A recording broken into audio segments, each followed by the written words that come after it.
134번 영상에 권영경 김궁주 교수 해가지고 오류 그랬죠.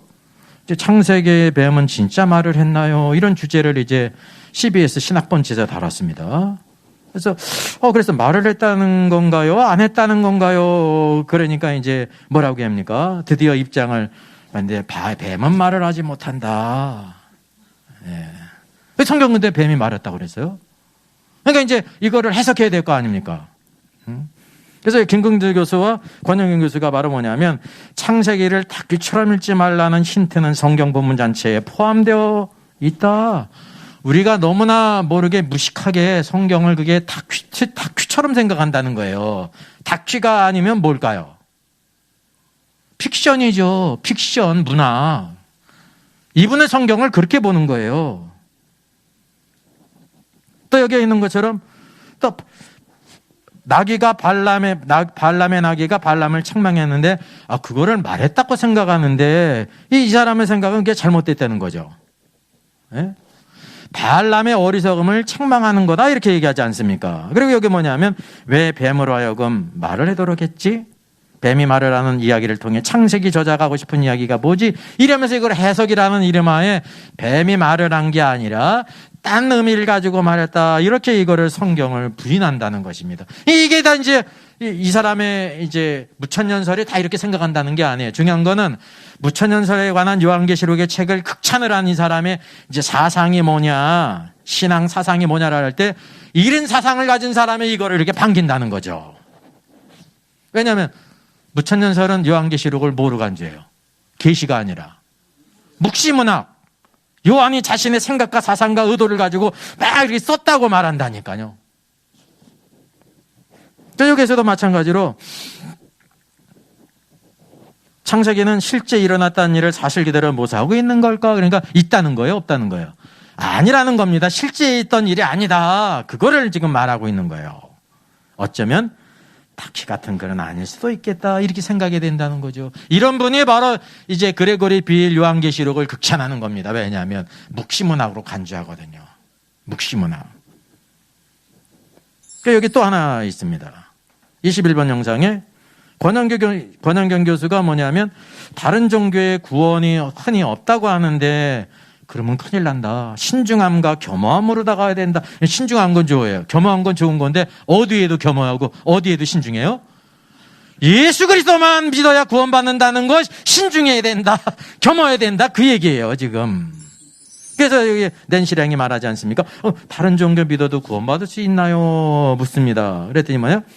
기독교밖에 존재할 수도 있는 구원의 가능성을 과장할 수도 말을 막 이리 꼭 깠죠. 깠는데 있다는 거예요? 없다는 거예요?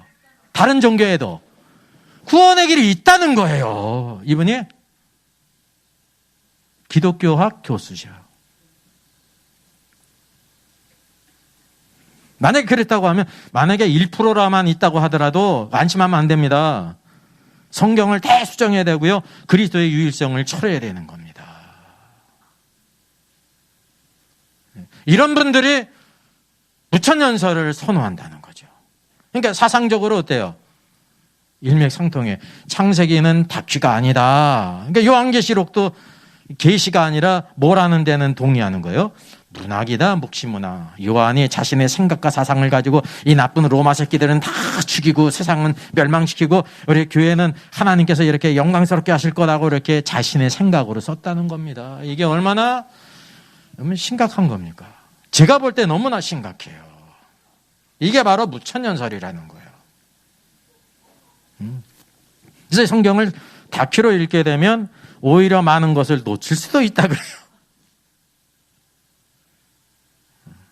그래서 이게 이제 간단히 쭉 이렇게 하는데 이거는 큰 지금 주제가 아니기 때문에 사실은 뭐를 하냐면 30절 말씀 알지 못하던 시대에는 하나님이 간과하셨거니와 이 간과하셨다는 거를 하나님 안 믿어도 구원받을 수 있다 이렇게 이제 권영경 교수는 해석을 하는 겁니다. 해석은 중요한데 그건 해석이 아니에요.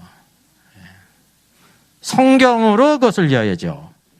이거는 여기 옆에 있는 것처럼 이전에 우상 숭배하는 것에 대해서 하나님의 큰 심판이 있어야 되는데 심판을 하나님께서 보류하셨다는 거예요. 모두 다 구원받기를, 복음을 믿고 회개해서 구원받기를 이렇게 간과하셨다는 것이지, 그래 예수 안 믿고 다른 거 믿어도 구원받을 수 있는 길을 허락했다는 말씀이 아니거든요. 그러니까 모든 게 다 뭐냐면 해석의 문제입니다. 그러니까 해석을 너무나도 이제 진짜 성경과는 전혀 관계없이 모든 성경을 보게 되면 구원의 길을 하나 길이라고 말하고 있죠.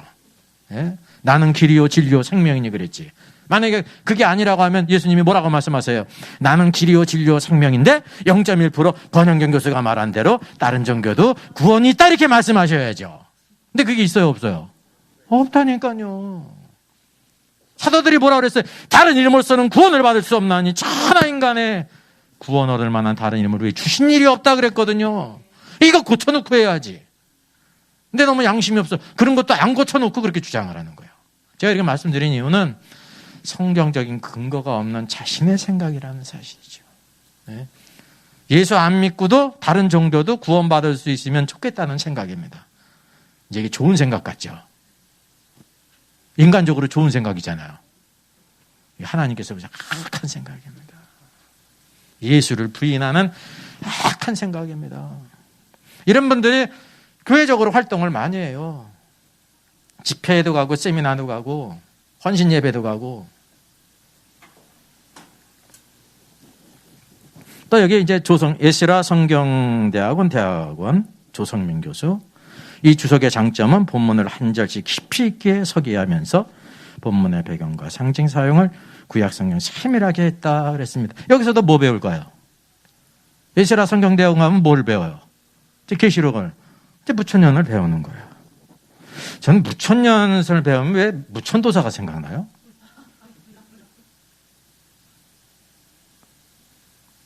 성경하고 관계가 없다는 겁니다. 또 여기 조재천 횃불 트리니티 신학대학원 정밀하고 정확하기로 소문난 NIH 시리즈. 그 중에서도 비일의 요한계시록 주석은 탄현돋보인다. 탄현돋보여요. 무천년설 중에서. 근데 문제는 뭐냐면 완전히 성경하고 관계가 없는 거예요. 여기 가면 뭐를 배우고 있어요? 무천년설을 배우는 거잖아요. 또 호주 아세아 연합신학대학원 1999년 이후 석권 목회자의 서재에 요한계시록 관련 도서가 넘버원으로 자리 잡은 책을 뽑으라면 그레고리 비일의 책이다 말이죠. 이게 사실일 겁니다. 아세아 연합신학대학원 가면 뭘 배우는 거예요? 무천년설 배우는 거예요. 여기 양령에 에스라 성경대학원이 있죠. 요한계시록에 대한 온갖 그릇된 해석들로 몸살을 앓고 있는 한국교회, 이게 사실이죠. 참으로 선명하고 건전한 요한계시록 주석이 시적절하게 출간되어 이루 말할 수 없이 기쁘다. 이거는 생각해 봐야 되는 겁니다.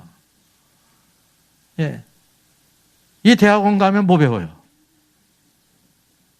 계시록은 무천년설을 배울 거 아니에요. 또 서울신학대학 대학원 윤철원 교수, 요한계시록 본문을 꼼꼼히 분석하여 명쾌하게 시키는 이 주석은 한마디로 경이적이다. 서울신학대학원에서 뭐 배워요? 무천년 배우는 거예요. 이게 실제라니까요. 아무리 신실하고 아무리 헌신적이고 말씀을 잘 전해도 계시록은 뭐 전하는 거냐면 무천년을 전한다니까. 여기 이상일 충신대 교수, 최근에 나온 요한계시록 주석 중에서 가장 탁월한 책 중 하나다. 신학생 목회자에게 전문 지식이 가진 일반인들에게도 큰 유익을 줄 것이다. 계시록은 우리에게 그런 책입니다. 근데 이 책은 무천년이라니까요. 성경과 아주 동떨어진 책입니다. 성경하고 동떨어진 책이에요, 진짜. 무천년의 밑바닥이 뭐라고 그랬어요? 묵시문학이라니까. 여러분도 한번 계시록 쓰세요. 그래가지고 나 계시 받았다 그러진 않아도 이거를 갖다가 뭐 하나님의 뜻이라고 말할 수는 있잖아요. 그렇게 계시록을 간주한다니까. 무천년설은 계시를 부인하는 거예요. 요한이 자신의 생각과 이 사상과 그 모든 것을 가지고 썼다는 거예요. 하나님이 그대로 하시겠어요? 요한이 마음대로 썼는데 하나님이 그대로 하시겠냐니까요. 아니라니까요. 그게 문제가. 자, 김학철 교수, 연세대학이죠. 요한계시록을 이용하여 속이려는 자들의 입을 막고 그 안에 담긴 진리를 이렇게 알려준다. 이렇게 했습니다. 이 요한계시록 서적 가운데 이것을 뛰어넘는 것은 없다 그랬거든요. 제가 이제 394번 영상에서도 김학철 교수가 비대면 예배 비성경적인 이유, 제가 이렇게 한 건데 왜 그러냐면 김학철 교수는 비대면 예배가 성경적이라고 그러는 거예요. 그래서 제가 이 제목으로 영상을 올린 겁니다. 이게 문제가 크거든요. CBS 잘잘법에서 이렇게 전파를 타고 학교에서도 가르칠 뿐만 아니라 가르치고 있으니까 제가 성경을 가르친 사람이기 때문에 지나칠 수가 없어서 코로나 시대에 불 꺼진 교회당이 저희가 교회구나라고 기독교를 믿지 않는 사람들에게 보여야 된다는 거예요. 그러니까 코로나 시대에 교회들이 다 불이 꺼져야 되는데 왜 저 교회는 불 켜져 있지? 이분의 관점이에요. 그래서 여기에 그림이 있습니다. 고의 불 꺼진 교회당이라는 요거를 이렇게 하면서 고가 불 꺼진 교회당을 이렇게 그린 것처럼 이 시대 코로나 시대에는 교회가 다 불이 꺼져야 되는데 2년 넘도록 앞으로 3년까지 교회가 불 꺼져야 되는데 이렇게 불이 간간히 켜진 데가 있다는 거야. 하나님의 뜻도 모르고 이분은 답답해가지고 이 영상을 올린 거예요. 여러분, 이 불 꺼진 교회당이라는 거는, 불 꺼진 교회당이야말로 하나님의 편지 초대장이 된다. 또 이렇게 말하지 않았습니까? 이거는 인간적인 관점으로 한 겁니다. 고의 그림은요, 진리가 사그러진 교회를 이렇게 이제 뭘까요? 상징적으로 나타난 거예요. 빛이 없는 깜깜한 교회는 뭐가 없는 교회예요.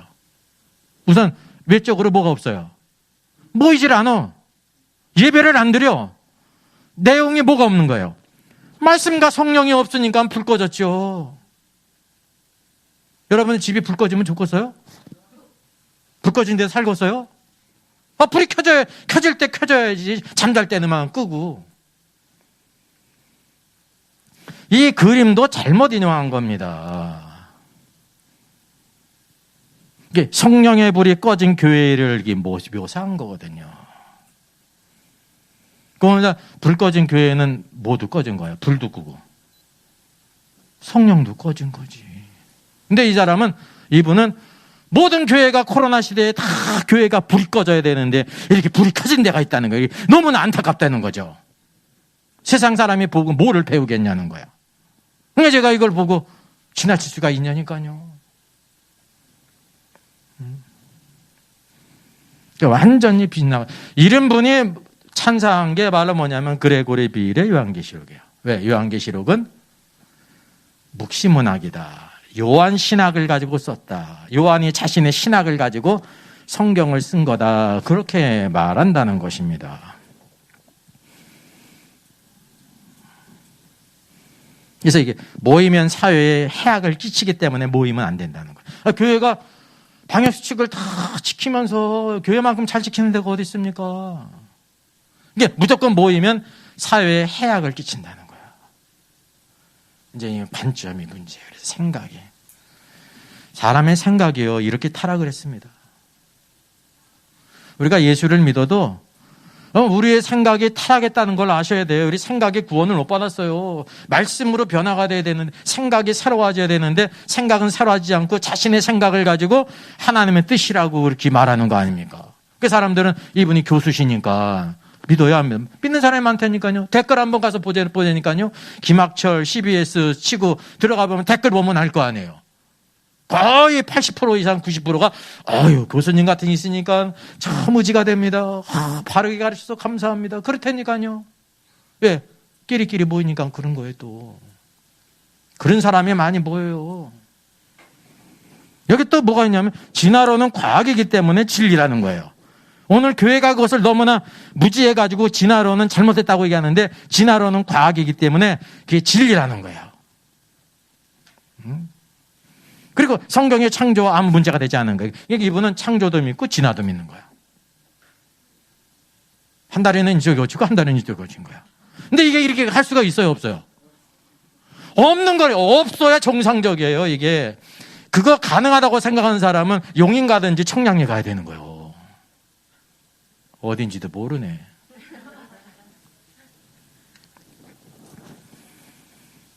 그래서 창세기는 창조라는 과학을 말하는 것이 아니라 그것을 통해 이념을 말하는 것이다 그랬습니다. 이념이 바로 뭐냐면 이렇게 의미를 준다는 거죠. 아닙니다.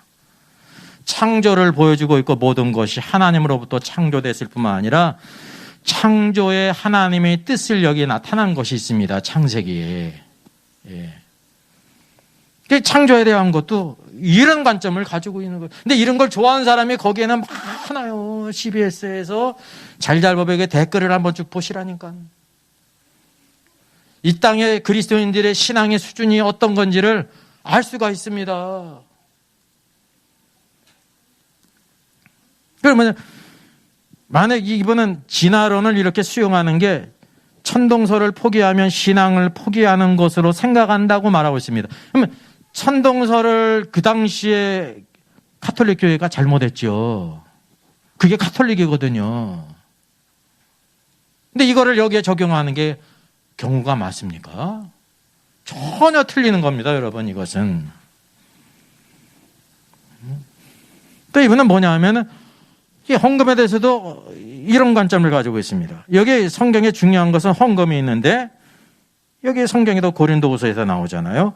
이것을 조심하면 우리가 맡으니 거액의 연보에 대하여 아무도 우리를 비방하지 못하게 하려 함이라 그랬습니다. 이게 뭐냐면 바울이 디도가 이 모임 연보로 구제를 위한 연보로 인해서 보냄을 입지 않습니까? 이번에 이것을 뭐로 간주하냐면 모든 헌금을 가르치는 거로 생각하는 거예요. 여기 헌금은 어떤 헌금입니까? 구제 헌금이에요. 어려움을 당한 교회를 위해서 구제 헌금을 하는 것에 대해서. 그러니까 디도가 와서 그것을 오지 않았습니까? 그래서 여기 11조를 비롯한 감사한 모든 헌금에 대해서 이제 이 문제를 이렇게 다루고 있다는 거죠. 그게 전혀 틀리죠. 그래서 김교수 우리는 구제 헌금에 대한 것을 모든 헌금에 대한 것으로 이렇게 간주해가지고 오늘날 헌금은 성경적이지 않다. 그러니까 사람들이 다 뭐냐면 헌금 안 해도 된다니까 얼마나 반가워요. 한번 의지가 될 거 아니에요.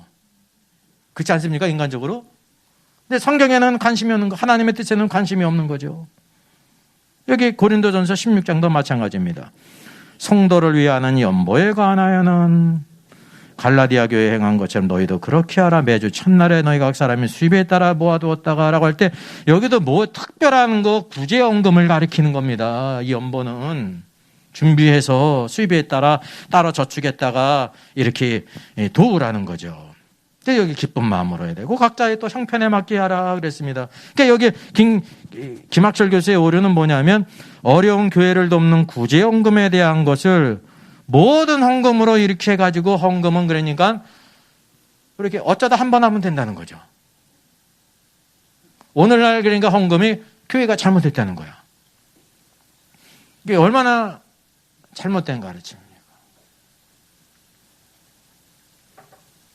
그래서 이런 분이 그레고리 빌책을 극찬하는 거예요. 왜냐하면 묵시문학이니까. 이게 맞는 게 있잖아요. 코드가. 그렇지. 성경에 뭐 계시로 된 거야. 요한이 쓴 거지. 나도 쓸 수 있는데 요한이 쓴 거지. 김구원 교수 있잖아요. 이분도 개신대학교 대학원 구약학 교수였어요. 종말에 대한 무천주의적 이상주의를 견지하는 이 책은 요한계시록 역사상 어느 한 시점에 대한 예언이 아니라 예수님의 초림 때부터 재림까지의 교회 시대에 대한 것이다. 그래서 여기 나오잖아요. 요한계시록이 초림 때부터 재림 때까지의 모든 것을 기록한 것이다. 그러니까 시간적으로 2000년이니까 대부분이 다 초림에 대한 얘기라는 겁니다. 이렇게 완전히 틀을 바꿔놓은 게 무천년설을 좋아하는 김구원 교수. 이름도 또 구원이야. 왜 제가 있질 않아요. 구원이니까. 그럼 이런 분이 어떤 얘기를 하는가? 제가 이전에 영상을 올렸지 않습니까?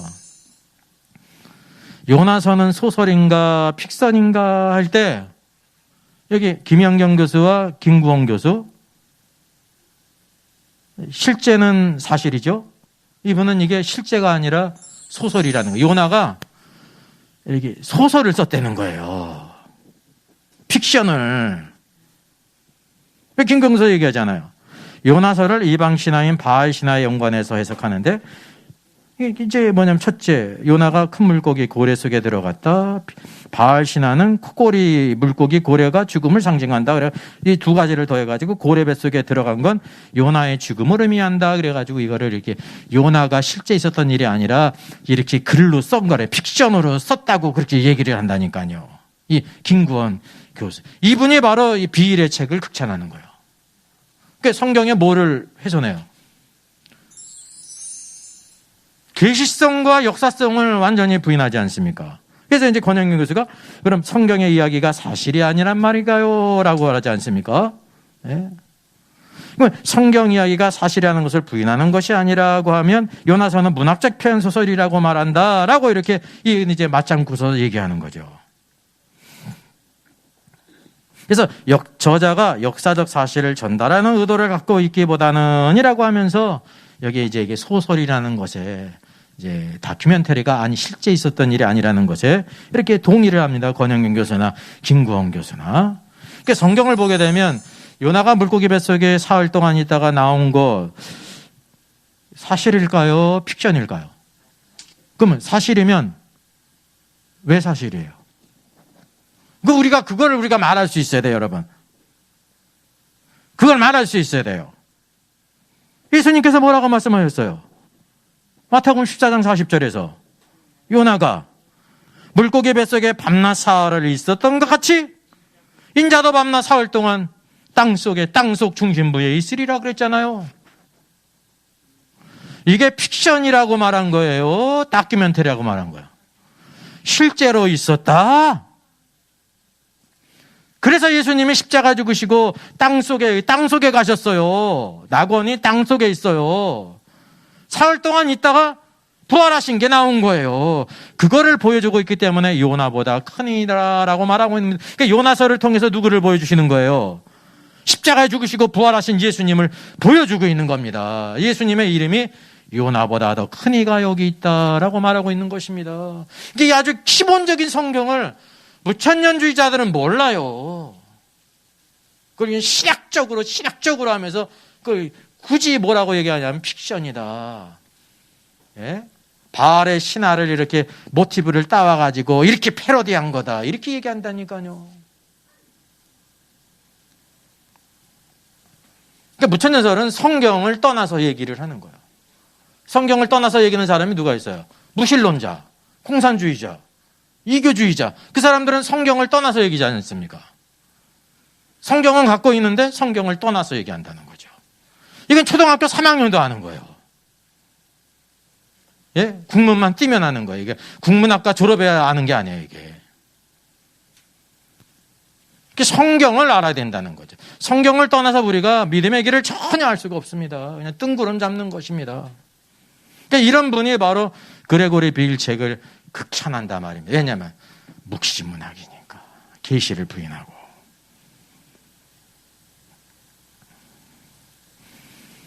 여기 이제 리처드 보컴이 있습니다. 이분은 무천년숭이에서 이제 유명한 분입니다. 영국 성공의 조직신학학자죠. 맨체스터 대학교에 있었고 세인트 앤 루이스 대학에서 은퇴했는데 여기 이제 에스카톤 이필찬 소장이 여기 세인트 루이스에서 박사학위를 받았습니다. 그러니까 여기서 사사를 했으니까 무천년설을 배워왔죠. 이분은 말하기를 2장에 이제 묵시 전승의 사용 그래가지고 뭐라고 나와요? 문학적 구성을 문학이란 누구한테 속한 거예요? 사람에게 속한 거네요. 사람 작가에게 그 사람의 성량이 있고 표현법이 있고 작가의 사상이 있지 않습니까? 그죠? 미국 사회를 과거에 이렇게 막 뒤바꾼 책이 있는데요. 우리 어린이들도 잘 아는 미국 소설책이 있는데 그게 뭔지 아세요? 미국을 바꾼 책. 오두막이 있는데 유명한 오두막이죠. 톰 아저씨의 오두막. 예? 엉클 톰스 캐빈. 이게 뭐를 쓴 거예요, 그게? 스토브인이. 그 당시 그 노예 제도에서 노예들이 얼마나 잔인하고 비인간적으로 그냥 처절하게 당하는 일들을 그 이야기를 통해 쓴 거지 않습니까? 그래서 그 책을 통해 가지고 미국 사람들, 유럽 사람들이요, 노예 제도가 그냥 있는 게 아니라 너무 그게 이제 비인간적이고 비도덕적이고 좀 악한 거다. 예? 그걸 깨달았다는 겁니다, 사람들이. 그래서 처음부터 남북 전쟁이 일어났을 때 이 링컨 대통령이 노예 해방을 주창한 게 아닙니다. 그냥 각 주에 따라서 이제 다 이렇게 하도록 하겠다. 각 주에 따라서. 근데 겁을 먹고 이제 연방에 탈퇴하면서 결국은 전쟁이 일어난 거예요. 남부 사람들이 공격을 해가지고. 그러니까 전쟁에 얼마나 곤욕을 치렀습니까? 북군이, 링컨 대통령이. 왜냐하면 남부에 누가 있었어요? 그 유명한 리 장군이 있었잖아요. 리 장군이. 그래서 이 남북전쟁이 약 4년간 지속됐는데 초반 1년, 2년에는 아주 전패를 당하고 아주 고초를 당했답니다. 근데 나중에 결국은 이렇게 되면 안 되겠다 그래가지고요. 카드를 꺼낸 게 뭐냐면 노예 해방이에요. 이게 전쟁의 명분을 한 거예요. 수십만이 죽어가니까 노예 해방이다. 근데 이때까지 노예들이 다 남부에서 참호를 파고 전쟁하는데 다 도왔거든요. 노예 해방을 주니까 노예를 해방한다 하니 어떻게 돼요? 전열이 흐트리게 되고 상대적으로 북군은 도덕성이 올라가거든요. 도덕성이. 명분이 있잖아요. 전쟁이 이끌었다는 거예요. 그래서 이게 전쟁을 이끈 중요한 책이 스토브인의 톰스 캐빈이라고요. 엉클 톰스 캐빈. 거기에 뭐가 있어요? 이야기 속에. 그런 사상이 있는 겁니다. 사상이. 모든 책마다 다 사상이 있습니다. 성경은 누구의 생각이 있어요? 하나님의 생각이 있는 거예요. 하나님의 생각은 모든 이 땅의 사상과 모든 것들을 이 짐을 초월하는 것입니다. 우리에게 축복을 가져오는 거거든요. 그런데 이 묵시문학이라는 말은 어떤 말이냐면 이게 하나님의 생각 계시가 아니라 요한이 요한계시록을 썼다는 겁니다. 요한은 한없이 높이고 하나님은 어떻게 해요? 요한 밑으로 내찌르는 게 바로 묵시문학 무천년설의 관점이라는 거죠. 이분도 그런 관점을 가지고 있어요. 그래서 문학적 구성을 중요시합니다. 김소월의 시를 막 분석하듯이 요한이 어떻게 그걸 기법을 썼고 막 이랬는지를 문학적으로만 보는 거예요. 성경적, 영적으로 보는 게 아니라. 또 8장에 있어서는 요한계시록은 기독교 전쟁의 두루마리다. 그래서 초림 때부터 전쟁으로 보니까 이제 이런 영향을 받은 것이 바로 이필찬 소상이라는 거죠. 그대로 무천년을 가리키는 거예요. 배워온 대로. 또 중요한 책이 있죠. 여기 리처드 보면 책은 이제 요한계시록 신학이라는 책이 있습니다. 그러니까 아까 그레고리 빌처럼 방대하지는 않지만 개괄적으로 이렇게 쓴 책입니다. 여기 있는 것처럼 1세기 후반의 정치 현실과 경제 현실을 반영하는 정화고 구천제를 통해 로마 체제의 악이 밝혀진다. 그러니까 요한계시록의 목적이 뭐예요? 무천년은 로마 제국의 악이 밝혀지는 책이라는 거예요. 그럼 우리하고 관계 있어요, 없어요? 지나간 2000년 전의 일이니까 1800년 전의 일이니까 우리하고 뭔 상관이 있어요? 여러분 성경은 중요한 것은 세상의 역사도 중요하잖아요. 지나간 역사도 배우는 것이 그게 하나의 오늘도 우리가 지혜를 얻는 거거든요. 근데 성경은 그런 책이 아닙니다. 지나간 모든 얘기뿐만 아니라 미래 영혼까지를 우리에게 다 보여주고 있는 거죠. 요한계시록은 어디를 향하고 있어요? 미래를 향하고 있는 거지. 과거는 창세기로부터. 하나님은 영원히 계신 분이세요. 그래서 그분만의 영광을 받으셔야 된다는 겁니다. 그러니까 이렇게 요한계시록의 신학이라고 하는 책의 베이스는 성경과 동떨어져 있다는 겁니다. 이게 다 이필찬 박사의 스승이에요. 자, 여기 이제 성서유인에서 나왔는데, 그랜트 오스본도 무천년설에서 이름이 있는 분입니다. 트리니티 신학 이제 석자 교수죠. 리처드 보쿰과 같은 무천년설입니다. 그 중요한 것은 제가 이제 책에서 세 번째로 인용한 책이 김추성 박사의 요한계시록 강의 1장 9장이지 않습니까? 그러니까 이분에서 배웠으니까 다 이제 뭐를 배워온 대로, 무천년설을 배워온 대로 무천년설을 그렇게 책을 쓰고 가르치는 겁니다. 그래서 이것도 요한계시록을 묵시로 간주를 해요. 묵시. 묵시하고 계시는 전혀 틀린 말이에요. 근원이 틀린 거예요. 근원이.